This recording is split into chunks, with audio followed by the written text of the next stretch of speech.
everybody. I'm Pastor AJ Houseman, and welcome to 10-Foot Pole, a podcast to dig deeper into aspects of the Bible that get glossed over or totally ignored in most preaching.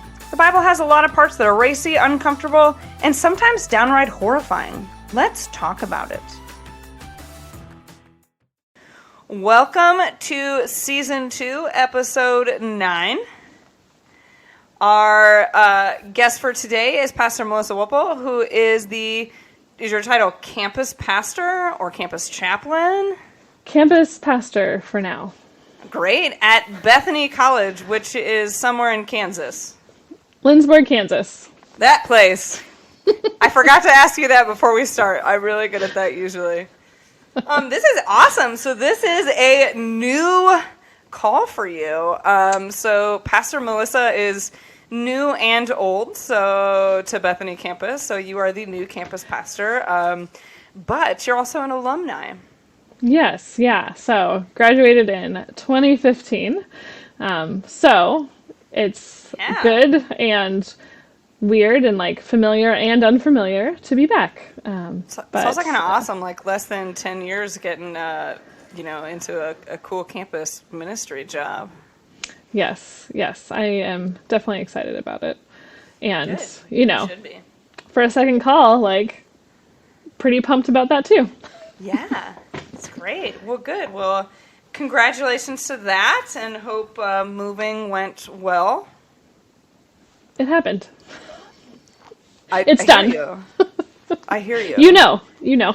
Well, this move was our worst move ever. You throw a baby into the mix, and all of a sudden, shit gets really hard, really fast. Yes, and you suddenly need, 10 more people to be around. Yeah, and, she also just got really clingy and wouldn't let literally anyone else besides me hold her, and so I was like, okay, well, I guess I'm not helping anymore, so, good luck. Have fun. Yeah. Yeah. Anyways. Bible. We could talk about the Bible. So Pastor Melissa and I are going to talk about Micah. So if you are a person who goes to church on Sunday, you will hear this as the Old Testament reading on Sunday, January 29th, 2023. It is Micah chapter 6, verses 1 through 8.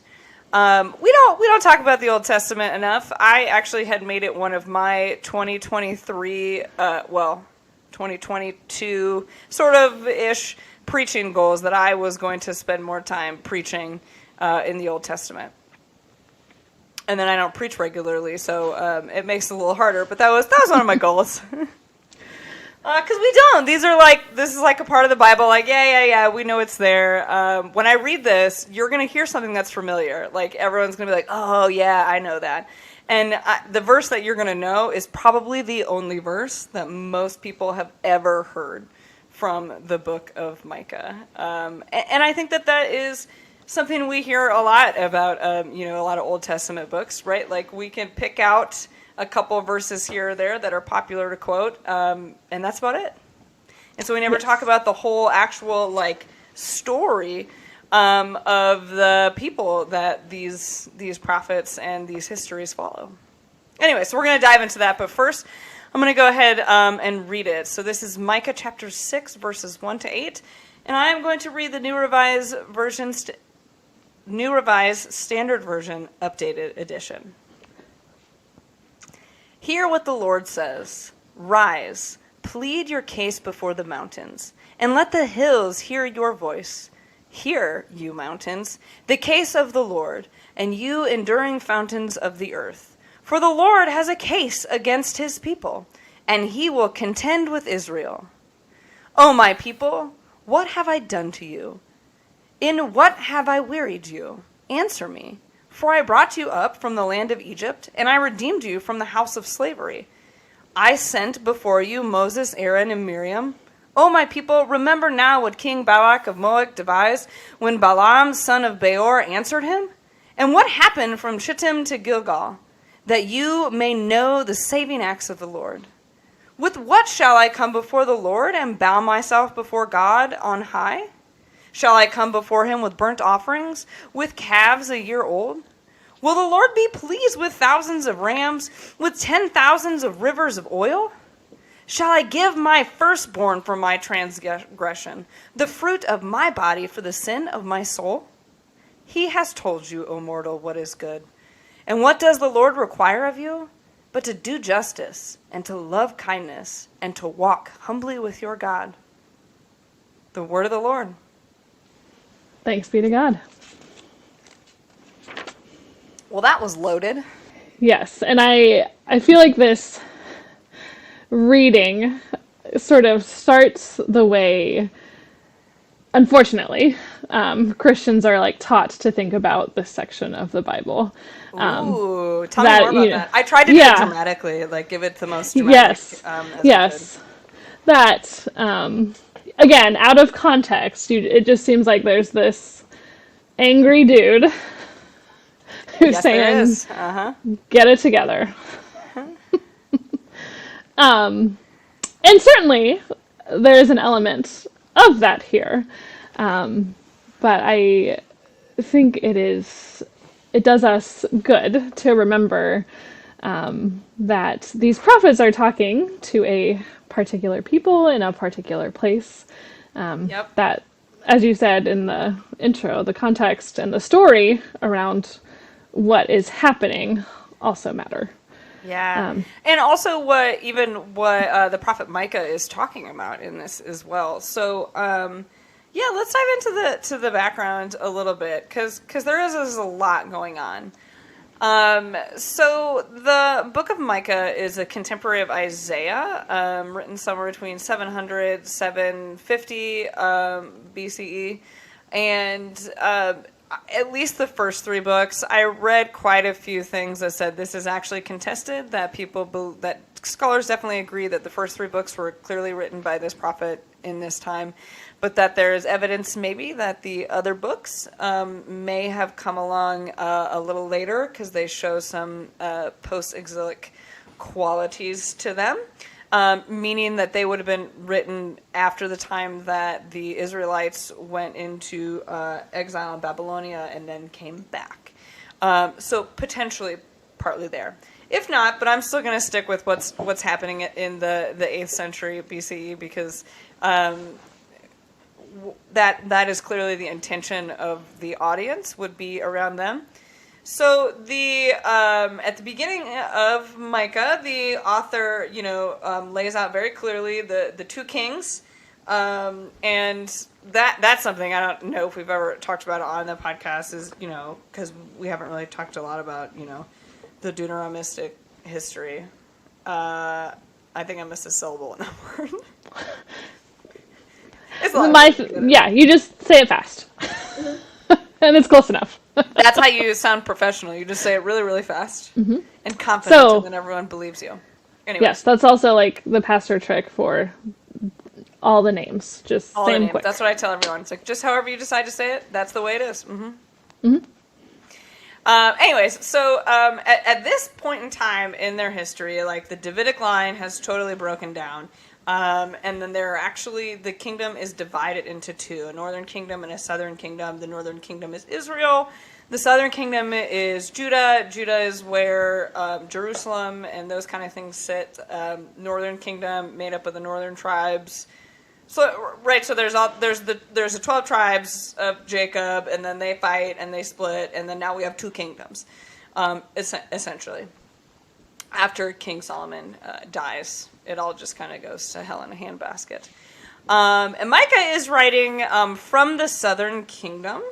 And my understanding is the audience is both kings. Yes, that was my understanding as well. That, he's really talking to people in power. And even though the kingdoms are divided... Yes, that's the key piece, right? It's the people in power. And that even though the kingdoms are divided, that God still has something to say to both of them, to both kingdoms. So this particular part is called a covenant lawsuit. Essentially, God is taking the people to court to say, hey, I did all these things for you. So our covenant law, right, that God did these things and then you do these things. Our covenant law, God has done these things. You have not fulfilled your end of the bargain. And so God is really kind of like, throwing down the gauntlet and calling out the people or the audience, in this case, the those in power. Yeah. And, to me too, with that understanding, then it does then have this more like relational feel, right? That this is how we agreed to live together, and you're not doing that. Yeah. Like perhaps a boundary of God's, Well, if you I will. think it's beautiful, really, about sort of the way that there's no punishment, right? So like, while God may be coming forth and sort of bringing a lawsuit against the people for not fulfilling their end of a contract, there's not a punishment, there's not a consequence being doled out. And instead, you get these most beautiful words. But what does the Lord require of you? To do justice, to love kindness, and to walk humbly with your God. I mean, like, that's the most beautiful response. And you're right. It says something about what does this relationship look like, and also to point out that there's a lot of grace and love and mercy in that statement right there. I think often as Christians, we get caught up in thinking that, I think you're alluding to this earlier, this Old Testament God is very hard, very rigid, is all law, fire, and brimstone. And that it's not until Jesus that we get the love and mercy and grace and forgiveness. And that's just not true, and actually quite offensive to Judaism and their faith and relationship with God. Right. And, likewise, if we see Jesus continuing in this faith that really he has inherited as part of his lineage, then we also see, places where Jesus has boundaries around relationships, that there is certain behavior that is not going to be welcome in a community of faith. Well, then let's talk about, so what that is, right? Because I think you're right. That's what God is sort of calling them out on. These are the behaviors that aren't okay. Well, yeah. So, with the sort of last few verses of this passage, do we need to slaughter all these calves? Do we need to pour out all of our oil? Do we need to give our firstborn child? The translation I was looking at said the fruit of our loins. Yes. Or my loin. Anyway. And, then the response is, well, no. And so, I am struck by how contemporary kind of that line of reasoning is.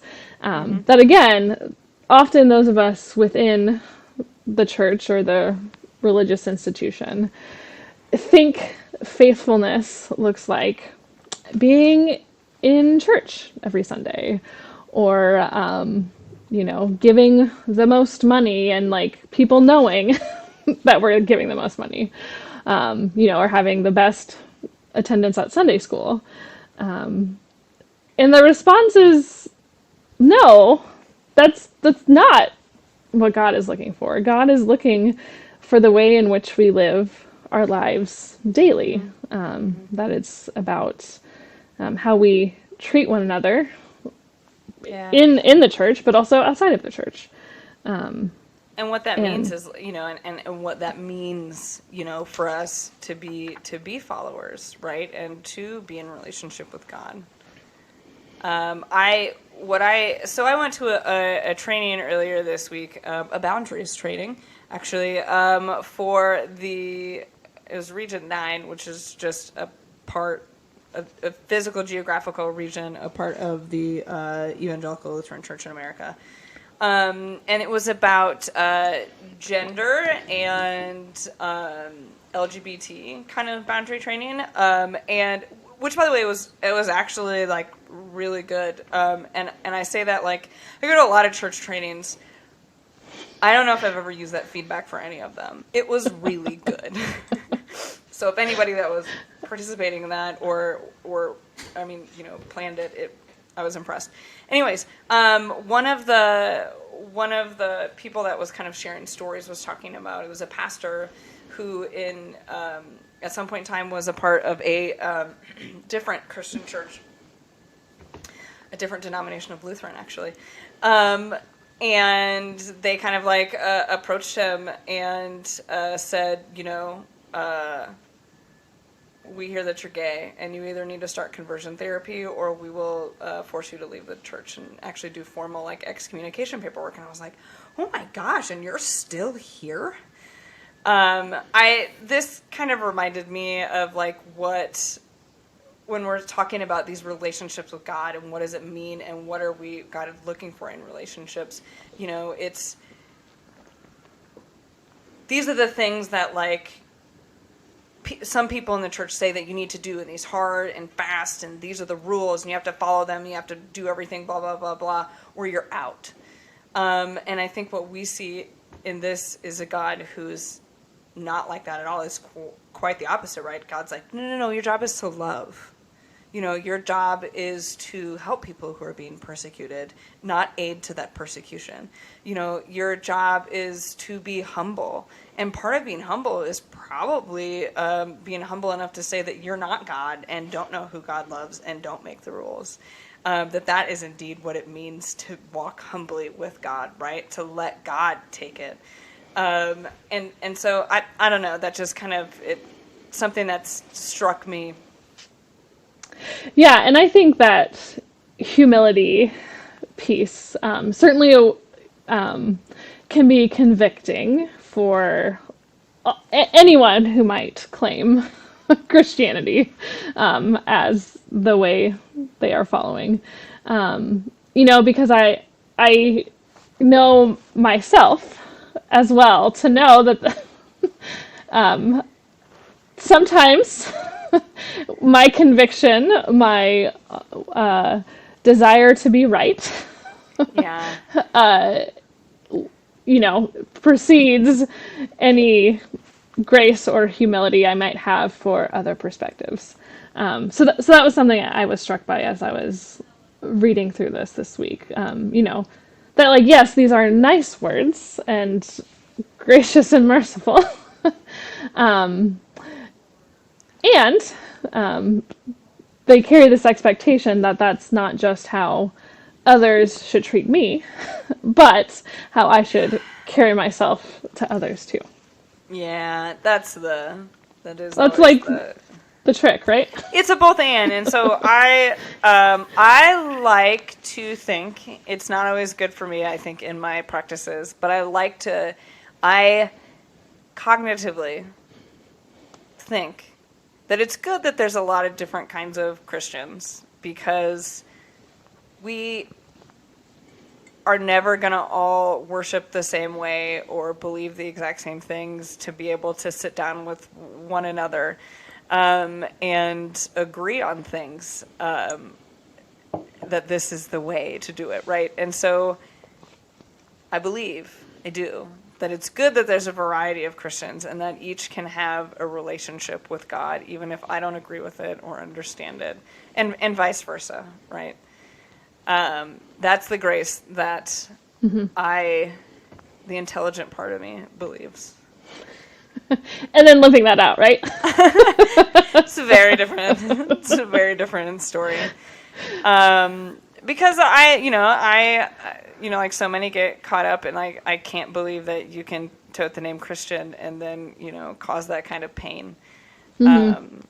And how you align that with either the Old Testament God or the New Testament God, if you believe that they're different or there was a huge transformation or what that some people do. Wherever you're at. I don't understand. Well, and I think we should talk about like what it means to do justice, right? Because for me, I think too, that's part of where it can really feel like it is a disconnect in how we understand what that means.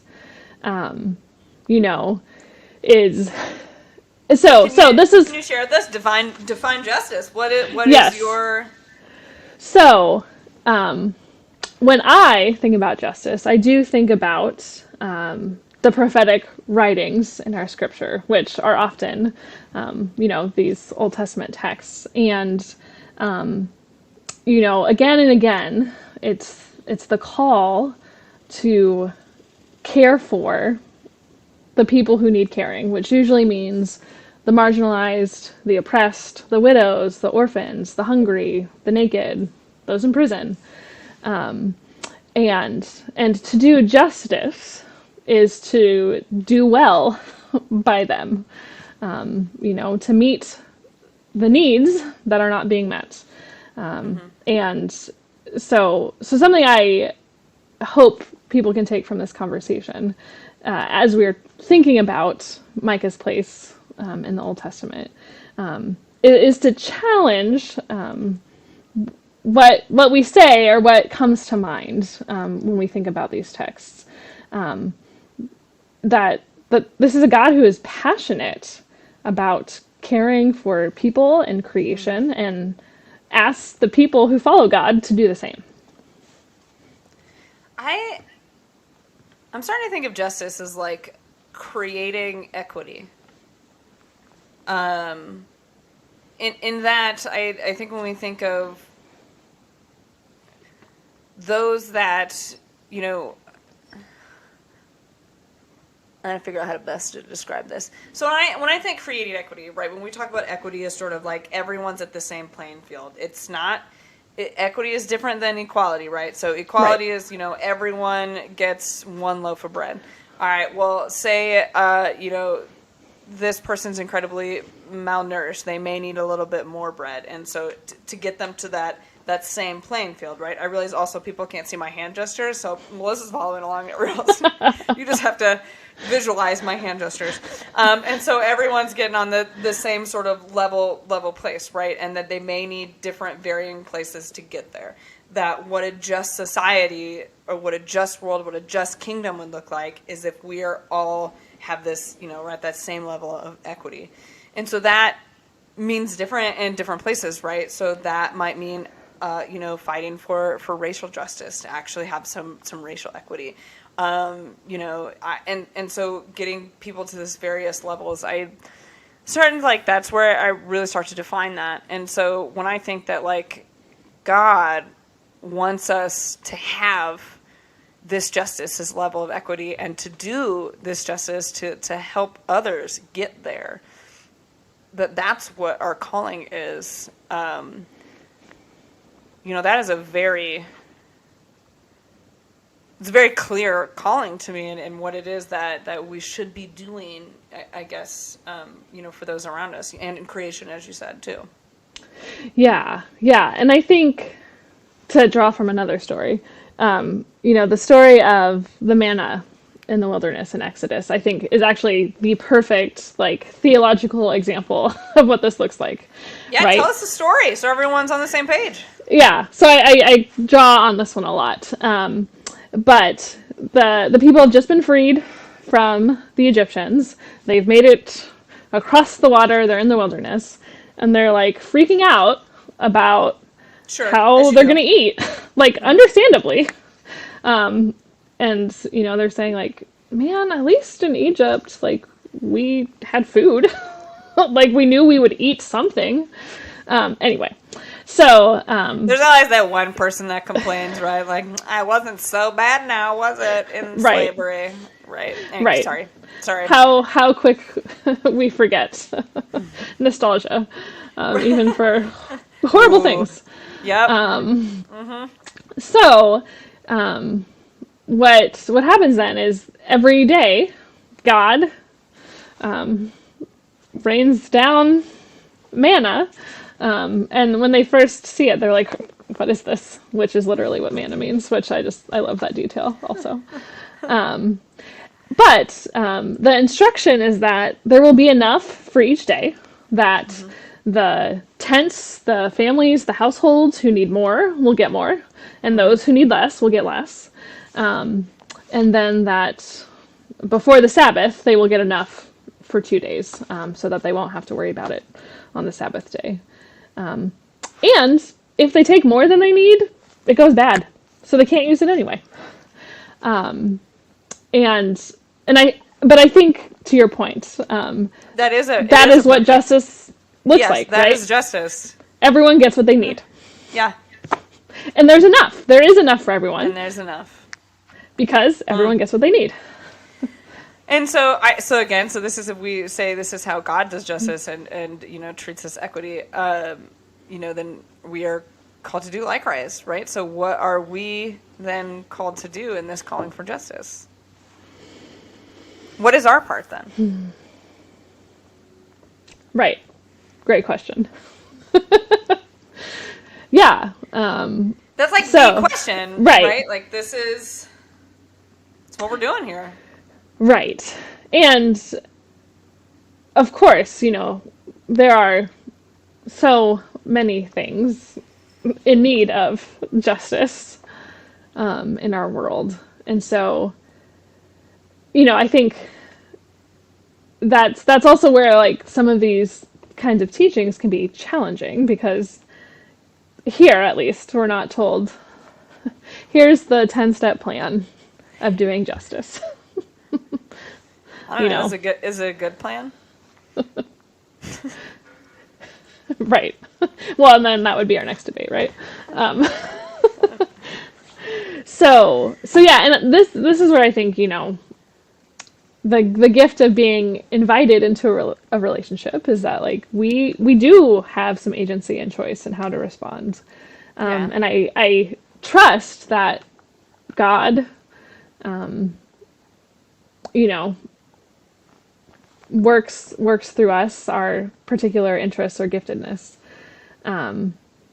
But, there are lots of different ways Christian communities can be involved in justice. You were talking about the racial component. Well, I think it's also like, what is your mission field? Right.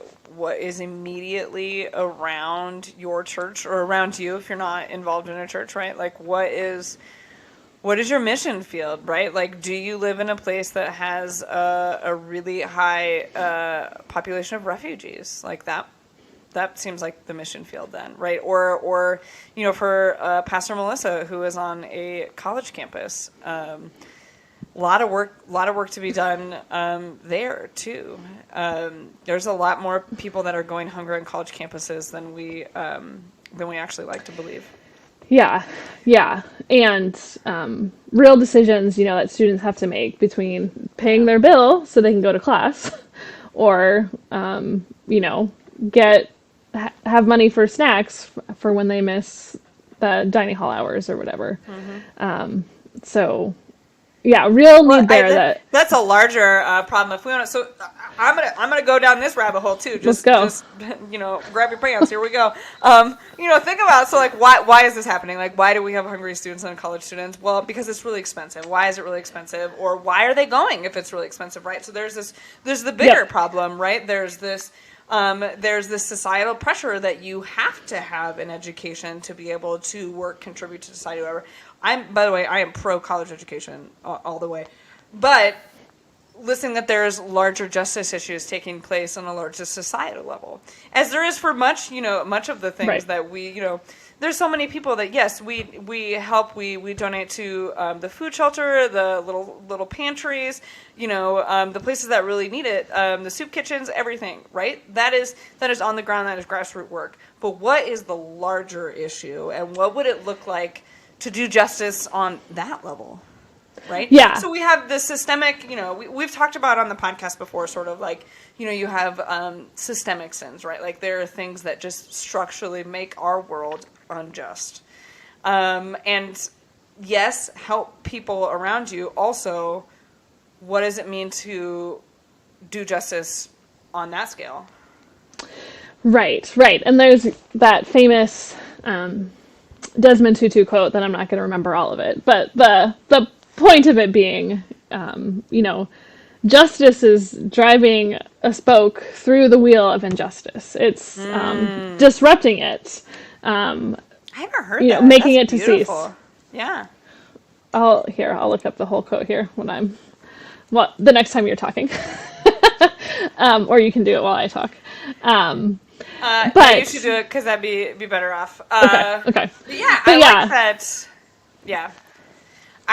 This is where, I think also it just makes me think of like larger issues with like climate change. Like I get, the little like daily news email update things. And like the one the other day was like having to do with all of the quote unquote natural disasters that are having and that they're actually really due to climate change. And I'm like, the scientists are now saying, I'm like, are they now saying? I think they've been saying that for a while. Like, I knew about that a long time ago. Is this news to some people? That we need to be doing something. And so I think about like, okay, everyone is contributing to this injustice to our planet, which ultimately actually still, if you're in an anthropocentric kind of mindset, we've defined that word before, it means human-centered, that we are the only people that matter.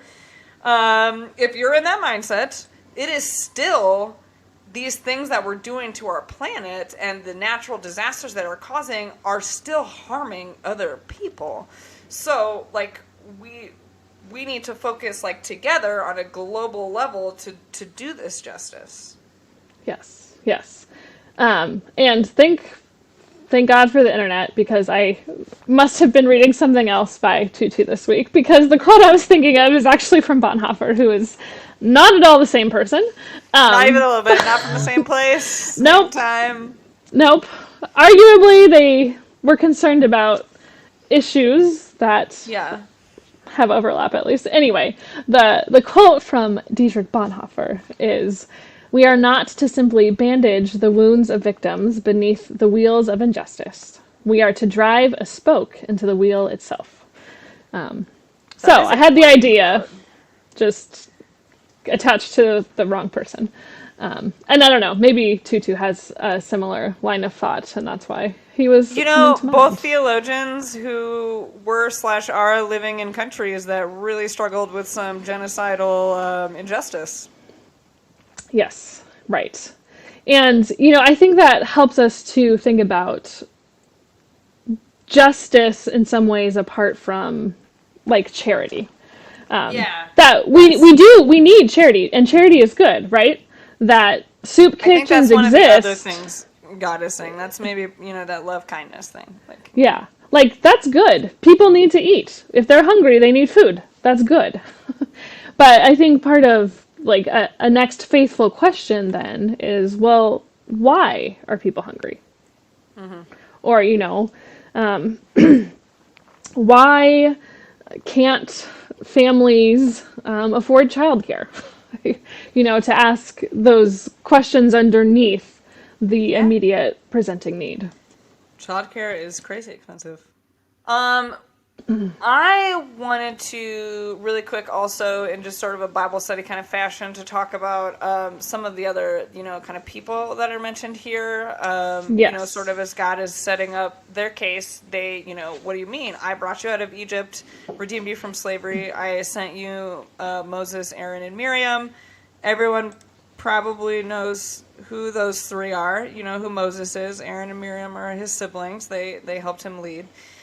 So this part here, and then the next part with King Balak of Moab and the prophet Balaam, this chunk comes from Numbers. So what's being quoted right now is something that happened in the book of Numbers. So in the book of Numbers, this is in between when the Israelite people have been brought up, the Hebrew people have been brought up out of Egypt, but before they get to their settlement in their promised land by God. So they were really lost for a while. It took them a long time to figure out how to get there. And so they went through a generation, basically. Yes, an entire generation. It was just it's insane. Anyways, one of the places that they had to go through to get there was Moab, which is on the other side of the Jordan River from Israel. Again, I'm doing a lot of hand gestures that no one else is following along. They had to... Anyways, they're in this other territory, and so they're kind of like there for a while. And the king of that area, Balak, was like, oh, I don't want these people here. Didn't like them, didn't want them near there, had some huge issues with them hanging out in Moab. So he goes to this prophet, Balaam, and was like, hey, who's not he's one of the prophets that is not an Israelite prophet. I don't remember what tribe he's part of. I should have written that down, I think, and I did not. I want to say Hittite, maybe, but I might be misquoting. I'm not sure. Anyways, goes to Balaam and was like, hey, I want you to curse these people and, for being here. And so he talks to God, who's like, no, those are the Israelites. Those are my people. We bless them. We like them. We love them. And so... Which, I mean, that whole exchange is a great story as well. It is. It's in Numbers... 22 is where it 22, starts. Yes. Look at her. She's just knowing this stuff. I mean, I did have that written down. You also... Good for you. You take better notes than I do. It is a fun story anyways. But no, so this is sort of the answer that they're giving them. And so this is what the prophet Micah is calling upon this story from the book of Numbers to, give an example of what the author is trying to get them to understand. Yeah. And as perhaps an aside, besides that just being a powerful reminder of what God does, I also love that it shows how God is also at work outside of the people of Israel, right? Or Judah. Yeah, so that's, I think I've mentioned it before, because I've definitely talked about it I know I've talked about it in classes I've taught and stuff, and at churches, but I think I'm pretty sure I mentioned in the podcast, and understand that, like, most of the Old Testament stories, the Hebrew Bible, is focused on a particular group of people, the Israelite people. So those that can trace their lineage back to Jacob, specifically back to Jacob, because many of the other tribes that are mentioned in the Bible are still some sort of descendant of these same people and do also have the same God, right? So, like, the ones that are descendants of Noah's son Ham, the ones that are descendants of Abraham's other children, because Abraham has, at least one other son. You hear all the time that, like, Abraham sacrificed his only son. Well, he didn't. I mean, like, yeah, and he had, yeah, I get it. That was his special kid. But he had at least 6 other kids that are named in the Bible, right? And so, like, they also well, at least the men. We don't know. He could have had daughters. No one cared. He at least has 6 other sons, who then also become fathers of other tribes in the area. Some of whom then become the forebears of Islam as well, and settled in that area, and they're still there, which is why they're still fighting with the Israelites on the other side of the river. And so, like, it's a messy, complicated history, right? But to understand that, like, this is the story, a particular story of this God's relationship with this group of people. What that doesn't mean is that God doesn't have relationships with these other groups of people and doesn't manifest in different ways and have their own stories and stuff. And that's the part that I think that we aren't great at remembering. Right.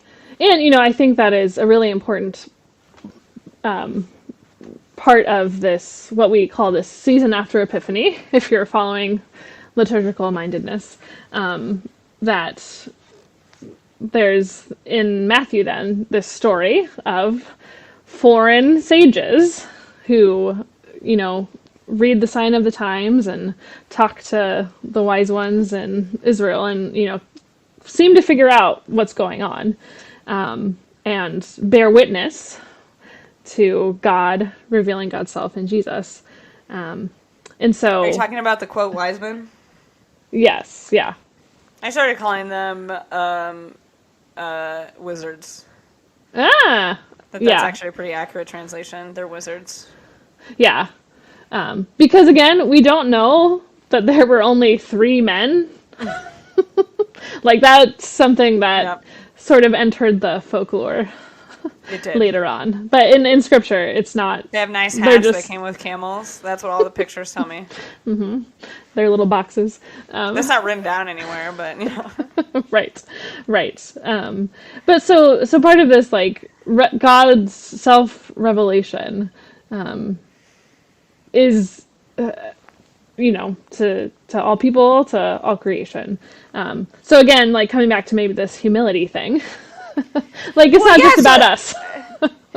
Right, but then also, so like you kind of named it when we think about, kind of drawing back to early in our conversation about different kinds of Christians, right? Like we still, there are also different other groups of people that worship God in their own way. They have different books. They had different prophets, right? But like God still is revealing God's self to them. I don't know. This might be slightly off topic, but to just think about like the different ways that like God manifests in this world to different people. Yeah. Well, and I think so. Like, just as a Christian, I will speak from experiences with Christians. I think there are times where we get like real nervous about like these kinds of conversations. And so as we're entering this, I just want to say, I think we can and should both be able to have, our understandings, our experiences of how God moves in our lives, and still be able to hold space and say, but that doesn't mean this is how you have experienced God, or that, my theological lens works for you, right? I think we can hold both at the same time. That so I would say like yes, and like maybe this is where we draw a caution in having these conversations. Is there's a limit, right? There is a way that some people do things and I don't think God is talking to them, even though they think that. yes. And two, maybe that, brings us back to the messiness of what it would have been like to be the people that Micah was living with. Like, it's complicated. Yeah, and when they all have like kind of different stories about things, I could see that, causing a little bit of problems. Was there more you wanted to say about that? Or do we have No, more I think caveats? I pretty much clear. Okay. Yeah, that's just. We'll leave that one vague just in case. Sure. Yep. Well, why don't we like continue this circular thinking and go back to where we started about Tell me. Like we do understand that there are boundaries and perhaps expectations around behavior. And so we'll draw our conversation back to Christianity. Since that's probably what the two of us can speak on. Yeah, that's what I know the best, really. Right. That, sure, you can have different ideas about, what God does, what God wills. But I think for certainly Christian understanding, and I think as both of us speak from ELCA contexts, that to say that God is loving, we mean like things that actually feel like love, right? That we're not using like love as a mask, or in order to get love, you have to do these things. Yeah. Whereas we would say, no, we start from a place of love, right? That God names us and claims us because we are beloved of God, because that is already true. We don't make that true. It is. Yes. That is the way we approach that. Yeah. And I would say, like, for us, yeah, that would be a boundary.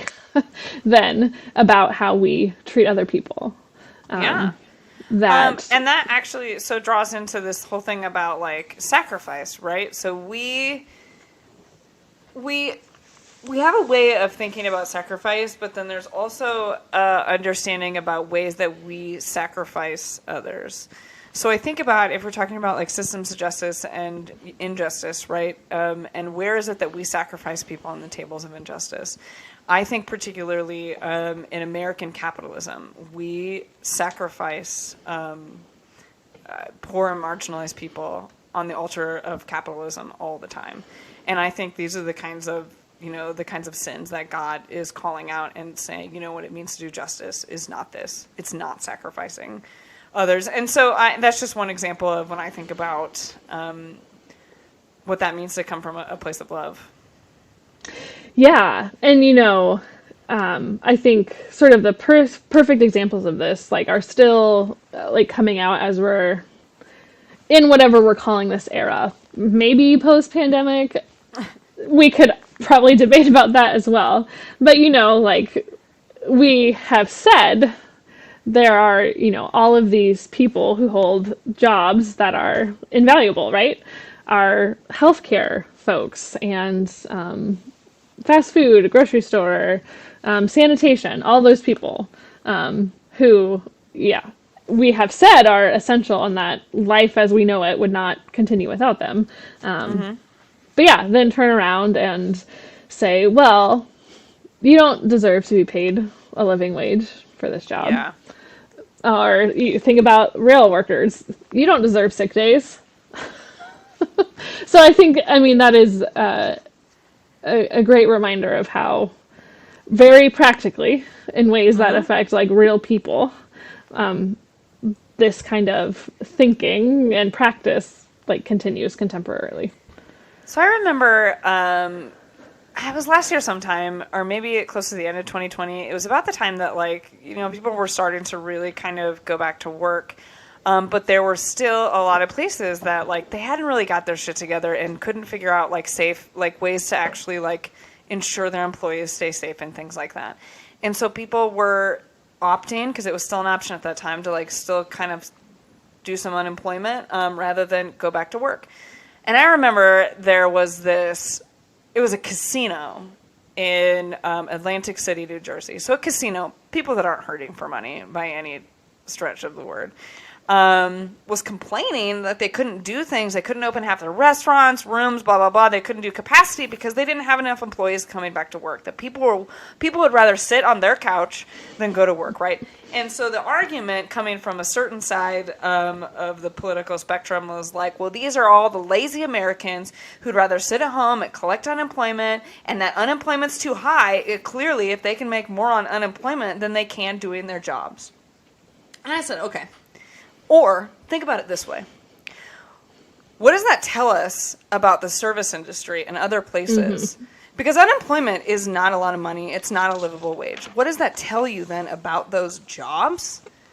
That those people are better off at home than they are doing their jobs. Maybe that means we're not paying people well enough. Maybe this multi-billion-dollar casino and the rich man who's complaining on television should be paying his employees better and trying to take care of them if he wants them to work there.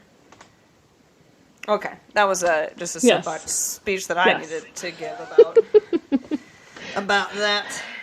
Yes, but exactly. I think one of the questions this passage inspires is this what God desires?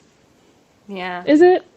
Yeah, and I think that's exactly what we are called in. What does it mean to do justice? That we are called into having these conversations. If we are called into, trying to make the world a more equitable place for everyone, for all of creation, then it's breaking the spokes.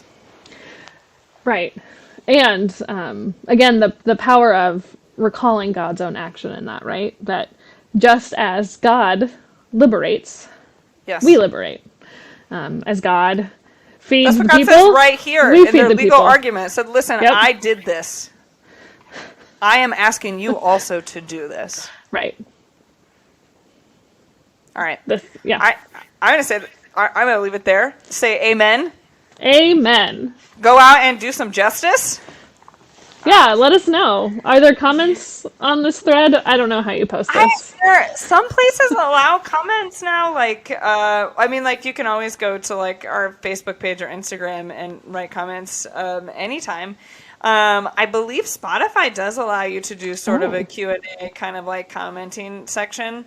No one ever has, but it's an option. I think that's the only one that at least I can see that like it would come to me that I would get a message that said so and so said this. But you can always, do it on one of our social media platforms. I would love to hear your thoughts. Yeah. Anyway, like how are you practicing justice? Yeah. Well, thanks, Pastor Melissa, for inviting that of our audience. I love it. I appreciate it. And thanks for talking with us today, all the way from Campus Ministries office. Yes. Thanks for having me. Always fun. Just a great podcast to be part of. All right. Well, I appreciate that. Well, listeners, thanks so much for joining us again. Please, I'm just going to give a shout out to share the podcast. Even if you share it once on your story, anything, just to help us kind of spread the word around so that we can help more folks kind of wrestle and have these fun conversations. You can learn more at 10footpolepodcast.com and find us on Facebook and Instagram at 10-Foot Pole Podcast and wherever you listen to podcasts. You should definitely follow us on Instagram because like right now or in the very near future, there's going to be some podcast giveaways. Woot woot. So head over to Instagram and check that out. All right. The 10-Foot Pole Podcast is a ministry of the Delaware Maryland Synod. To learn more, go to demdsynod.org. Take care, everyone.